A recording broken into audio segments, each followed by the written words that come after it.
देखो, आज हम जान लेते हैं बाबर के बारे में, कुछ उसके प्रश्न और उत्तरों के बारे में। आज हम लोग कुछ उसका प्रश्न करेंगे कवर, क्योंकि आप लोगों को जितना भी वीडियो, मुगल साम्राज्य लगभग खत्म कर दिया गया। मुगल साम्राज्य का जितना भी आपको पढ़ाना था वहां से खत्म हो गया। जितने भी शासक आए थे वहां का आप लोगों को अब उसका प्रश्न और उत्तर दोनों समझ लेना है, क्योंकि पढ़ने के मायने नहीं रखता है। पढ़ तो पूरा लिए, लेकिन फिर भी अगर वो प्रश्न उत्तर नहीं आता तो फिर दिक्कत आप लोगों को हो जाएगी। ठीक है, तब हम लोग क्या देखते हैं, मुगल साम्राज्य का जो संस्थापक बाबर था, मुगल साम्राज्य का संस्थापक कौन था? बाबर था। और बाबर ने ही मुगल साम्राज्य का स्थापना किया था। तो इससे हम कुछ जुड़े हुए कुछ प्रश्नों के बारे में आज हम समझ लेते हैं टोटल। तो पहला जो हम लोग का प्रश्न है ये है कि बाबर का नाम क्या था। बाबर तो नाम यहाँ पे जैसे ही इसने मेवाड़ के राजा को हराया था तब इसने अपना बाबर नाम रखा था, लेकिन इससे पहले इसका नाम क्या था? ये क्वेश्चन में बारंबार आपसे पूछ सकता है कि बाबर का जो जन्म हुआ था तब उसका नाम क्या था, उसके माता पिता ने क्या नाम रखा था? तो उसका नाम था जहीरुद्दीन मोहम्मद। क्या नाम था उसका? बचपन का नाम जहीरुद्दीन मोहम्मद था। बाबर का जन्म कब हुआ था? बाबर का जो जन्म कब हुआ था? 14 फरवरी 1483 को इसका जन्म हुआ था। 14 फरवरी 1483 को बाबर का जन्म हुआ था। बाबर के पिता का नाम क्या था? बाबर के पिता का नाम क्या था? तो बाबर के पिता का नाम था उमर शेख मिर्जा। क्या नाम था? उमर शेख मिर्जा। ये तैमूर लंग का ये क्या था? मतलब तैमूर के साइड वो थे, तैमूर लंग उस समय जो चलते थे, तो उनका वंशज का इसका पिता था। ठीक है, तो उसके पिता का नाम उमर शेख मिर्जा था। बाबर के माता का नाम क्या था? इसके माता का कुतलुग निगार खान इसके माता का नाम था। कुतलुग निगार खान, माता का नाम इसके कुतलुग निगार खान था। बाबर के दादी का नाम क्या था? बाबर के जो दादी थी उस दादी का नाम क्या था? अब दादी का नाम क्यों लिया जा रहा है? क्योंकि इसके पिता की मृत्यु हो जाती है तो दादी ही इसको सिंहासन पे बैठा देती है। तो इसकी उम्र कितनी होती है ये भी आप बताना। तो देखिए, बाबर के दादी का जो नाम था एहसान दौलत बेग, इसके दादी का नाम था। दादी का नाम एहसान बेग दौलत, एहसान दौलत बेग इसके दादी का नाम था। ठीक है, क्या चीज़ था? एहसान दौलत बेग। नाम याद करके अच्छा से लिख लेना आप लोग। बारंबार आपको समझाया जाता है कि जो चीज़ आपको पढ़ा दिया जाता है उसको तुरंत आप लोग को लिख लेना चाहिए। बाबर जब सिंहासन पे बैठा था तो इसकी उम्र उस समय क्या थी? मात्र 11 साल का लड़का था। कितने साल का? 11 साल का। ये क्वेश्चन आपसे पूछेगा, बाबर जिस समय सिंहासन पे बैठा उसकी उम्र क्या थी? बाबर यहाँ पे नहीं, ये फरगाना में था और फरगाना से आया हुआ था, तो फरगाना में इसने बैठा था, आके यहाँ पे नहीं बैठा है। ठीक है, दिल्ली मुगल साम्राज्य में ये नहीं बैठा है आके कि मुगल साम्राज्य में हम चलते हैं वहीं पे बैठ जाते हैं। तो आप एक एक राजाओं के बारे में देखोगे। आज आप बाबर के बारे में, तो कल बाबर के बेटे के बारे में, परसों बाबर के बेटे के बारे में। तो सबका क्वेश्चन आंसर भी आप लोगों को पूरा समझ लेना चाहिए। ठीक है, बाबर कहाँ का था? बाबर कहाँ का था? बाबर फरगाना का था। कहाँ का था बाबर? तो बाबर के बारे में पूछेगा कि बाबर कहाँ का था, बताना। बाबर फरगाना का था। कहाँ का था? फरगाना का था। फरगाना का था। बाबर को भारत में किसने बुलाया था? ये आपसे पूछेगा तो आप बताओगे क्या? बाबर को भारत में किसने बुलाया था? दौलत खान और किसने? राणा सांगा ने बुलाया था। लेटर लिख के भेज के उसको बुलाया था। आ और मार, किसको मार? यहीं पे जो लोधी वंश चल रहा था। ध्यान में आ रहा है? तो ये क्वेश्चन आंसर आपसे आ सकता है। हो सकता है दौलत खान, आलम खान और राणा सांगा तीनों के बारे में दे। तो जब तीनों के बारे में दे तो तीनों का ट्रिक लगाना। अगर सिर्फ दौलत खान के विषय में दे उसको लगा लेना, आलम खान के विषय में उसको, या फिर राणा सांगा के विषय में सिर्फ मात्र दे दे तो उसके। ये तीनों का नाम जरूर याद रखना, क्योंकि ये तीनों से क्वेश्चन पूछे जा सकते हैं। ठीक है, तो बाबर को भारत में किसने बुलाया था? दौलत खान या राणा सांगा या फिर आलम खान ने बुलाए थे। यही 3 दुश्मन थे किसका? इब्राहिम लोदी का, जो लोदी वंश चल रहा था। ठीक है, उस समय दिल्ली सल्तनत में इब्राहिम लोदी चल रहा था। लोदी वंश चल रहा था, उसी के शासक को मारने के लिए इस बाबर को बुलाया गया था। ठीक है, पानीपत का युद्ध कब हुआ था? अब ये क्वेश्चन आप बताइए, पानीपत का युद्ध कब हुआ था? 1526 में पानीपत का युद्ध हुआ था। किसके किसके बीच में पानीपत का युद्ध हुआ था? इब्राहिम लोदी से और बाबर के दोनों के बीच में ये पानीपत का प्रथम युद्ध हुआ था। 3 बार हुआ है युद्ध। अगर तीनों के बारे में आप समझोगे तो तीनों के बारे में 1556 में भी, और आपको 1761 वाले में भी आपको समझना होगा कि इसके बीच में भी इन दोनों में युद्ध हुआ। इसके में नहीं, और आगे राजा आएंगे ना, इससे और राजा आएंगे। इसी का बेटा हुमायूं का बेटा अकबर आएगा तो द्वितीय युद्ध स्टार्ट हो जाएगा। ठीक है, हुमायूं के बाद अकबर जो आएगा, बाबर का बेटा हुमायूं, हुमायूं का बेटा जो अकबर आएगा, अकबर में द्वितीय युद्ध हो जाता है 1556 में। ठीक है, पानीपत का प्रथम युद्ध कब हुआ था? 1526 में। किसके किसके बीच में हुआ था? बाबर के और इब्राहिम लोदी के दोनों के बीच में ये युद्ध हुआ था। बाबर जो सैनिक कैसे लगाया था? सैनिक बाबर का वो किस पद्धति से सैनिकों को लगाया था? तो वो तुगलमा पद्धति से अपने सैनिकों को लगा दिया था। तुगलमा पद्धति का मतलब है कि ये इस तरीके से सैनिक को लगा देना। ये चंद्रा आकार होता है जिसमें इस तरीके से सैनिक को लगा देना। इधर से कोई राजा आए और यहाँ पे अगर खड़ा हो या फिर यहाँ पे भी खड़ा हो तो ये कहीं से भी इसे मार सकता है। ठीक है, बाबर तोप कैसे बिछाया था? जो तोप उसके पास था, जो पानीपत का प्रथम युद्ध किया था, उसने तोप का उसने यूज किया था।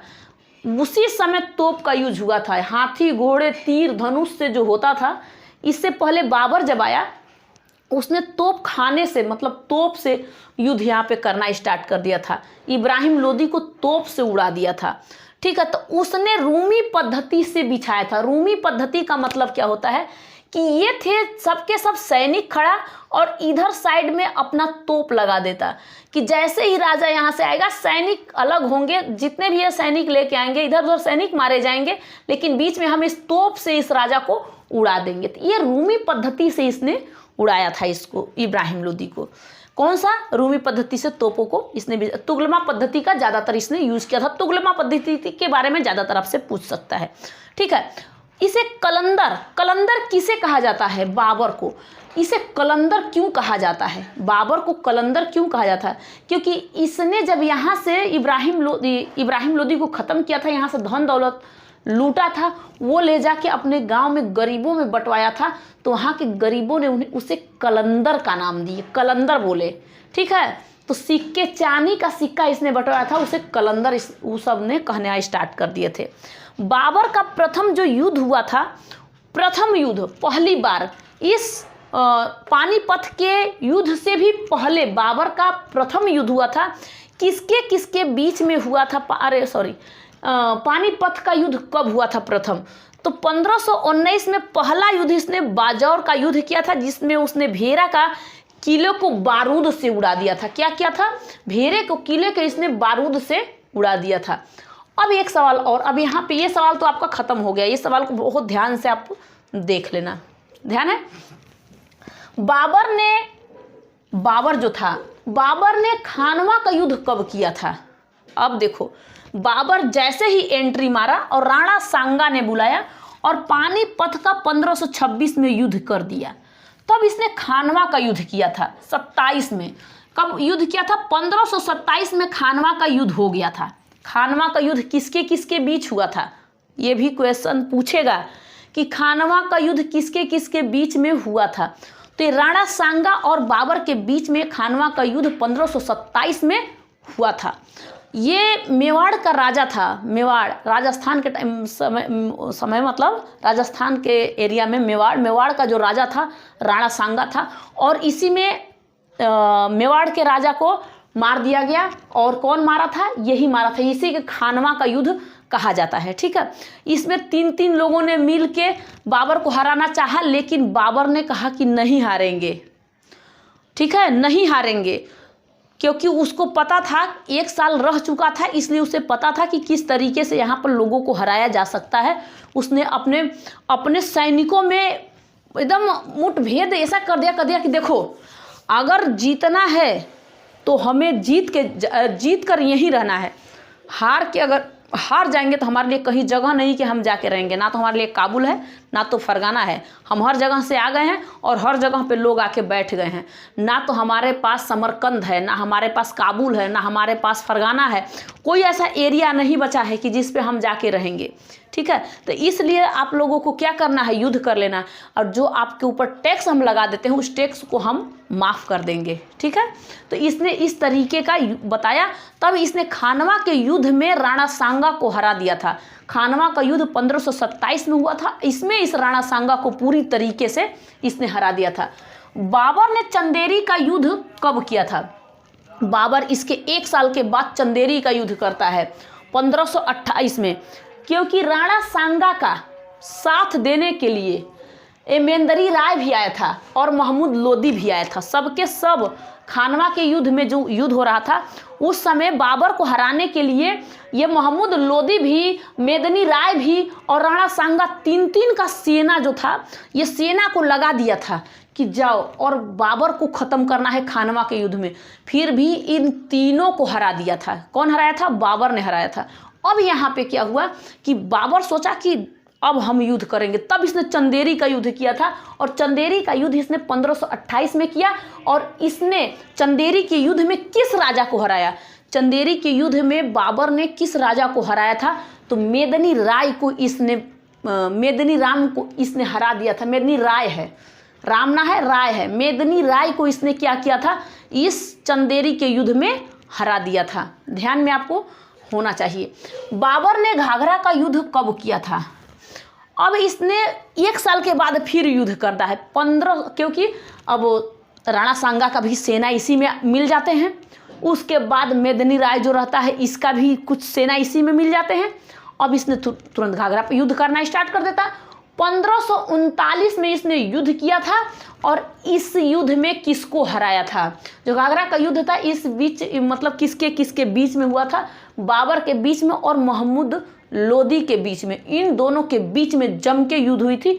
इसमें महमूद लोदी पूरी तरीके से हार गया था और बाबर का जीत हुआ था। आगरा में आराम बाग किसने बनवाया था?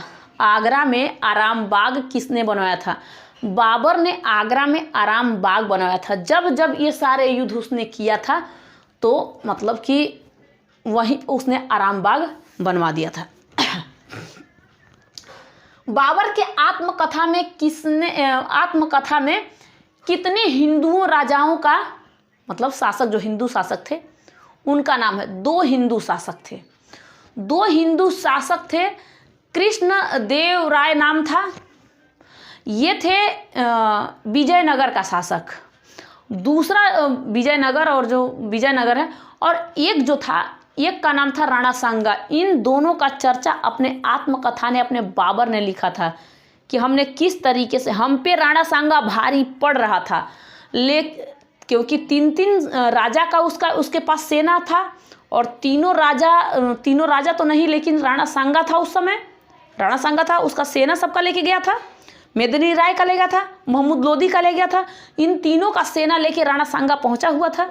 और बाबर ने अपने आत्मकथा में लिखा था कि हम राणा सांगा से कमज़ोर पड़ रहे थे, लेकिन हम किस तरीके से इससे आगे चले गए, क्योंकि हम अपने जो हमारे सेना थी, इन सेना के अंदर इतना ज़्यादा इसने भर दिया था कूट के कि आपको किस रणनीति और किस कूटनीति से आगे आप लोगों को बढ़ जाना है। अगर आपको अपना टैक्स बचा लेना है तो इसने टैक्स माफ़ कर दिया था। अपने बाबर ने माफ़ कर दिया था टैक्स को।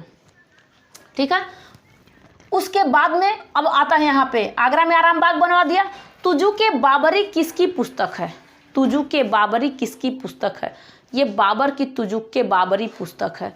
जो अपना आत्मकथा लिखा था, उस आत्मकथा जो पुस्तक है, उस पुस्तक का नाम है तुजुक बाबरी। तो ये पुस्तक के बारे में पूछेगा तो बताना आप बाबर का पुस्तक है। बाबर के आत्मकथा में कितने हिंदुओं का? 2 हिंदुओं का बारे में बात हो गया है। बाबर का बेटा कौन था? हुमायूं। बाबर का बेटा हुमायूं। बाबर की मृत्यु कब हुई थी? 26 दिसंबर 1530 में बाबर की मृत्यु हो गई थी। बाबर उस समय ख़त्म हो गया था। ठीक है। बाबर का मकबरा कहाँ है? पहले बाबर का मकबरा उसका बेटा हुमायूं जो था आराम बाग में बनवाया था, मतलब आराम बाग में इसका मकबरा बनवा दिया था, आगरा के आराम बाग में। लेकिन जैसे हुमायूं का बेटा अकबर आया था तो बाबर का मकबरा, क्योंकि बाबर ने अपने तुजुके बाबरी जो अपने आत्मकथा लिखा था उसमें इसने लिख दिया था कि जब हमारी मृत्यु हो तो हमें काबुल में दफना दिया जाए। तब इसने कहा, किससे? अकबर ने इस बाबर का किताब मतलब पढ़वाया। अबुल खाना उनका नाम था, जो बैरन खान का बेटा था, बैरन खान का, उससे इसने किताब पढ़वाया और कहा कि इस किताब में क्या लिखा है। तो उसने पढ़ के बताया, क्योंकि बाबर उतना पढ़ा लिखा नहीं था।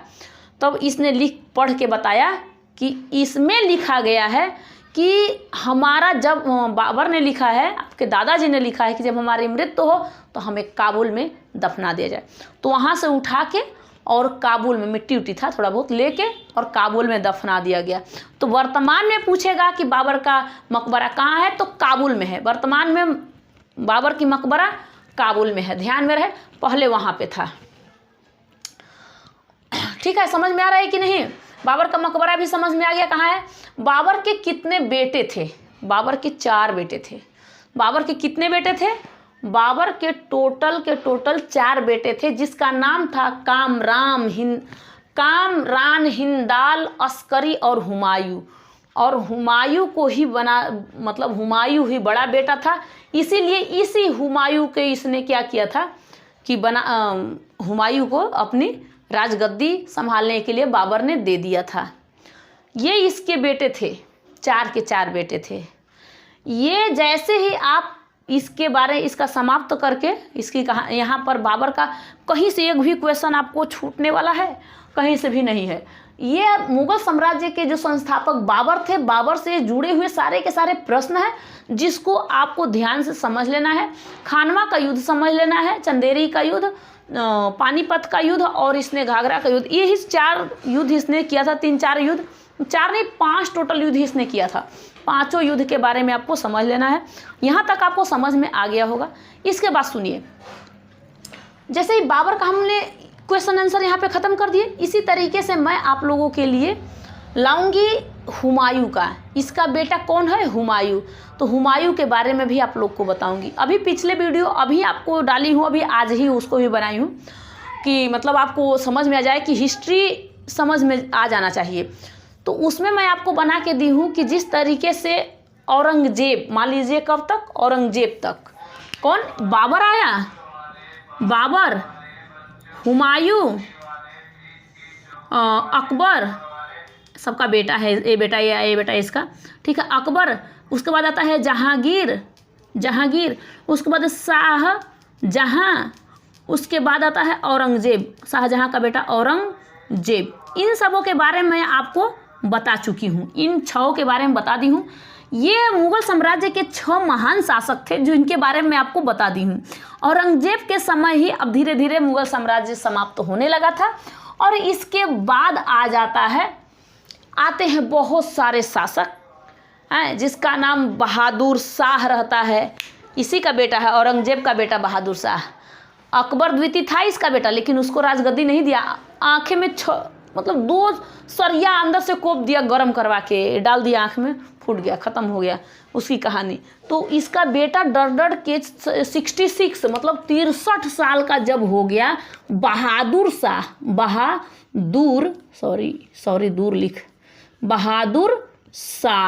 तो बहादुर शाह जाके बना ऐसा आदमी था जिसको कुछ पता ही नहीं था एरिया के बारे में, कुछ नहीं, ठीक है। तो इनके बारे में मैं आपको सारे की सारी जानकारी दे दी हूँ। यहाँ तक आप लोग पूरे ध्यान से देख लो। अब हुमायूं के विषय में आपको जुड़े हुए से कुछ प्रश्न आपको बताऊंगी। अगर आपको चाहिए तो ज़रूर कमेंट करना, और नहीं चाहिए तो कोई बात नहीं है। नेक्स्ट वीडियो मिलूंगी, तब तक के लिए जय हिंद, थैंक यू।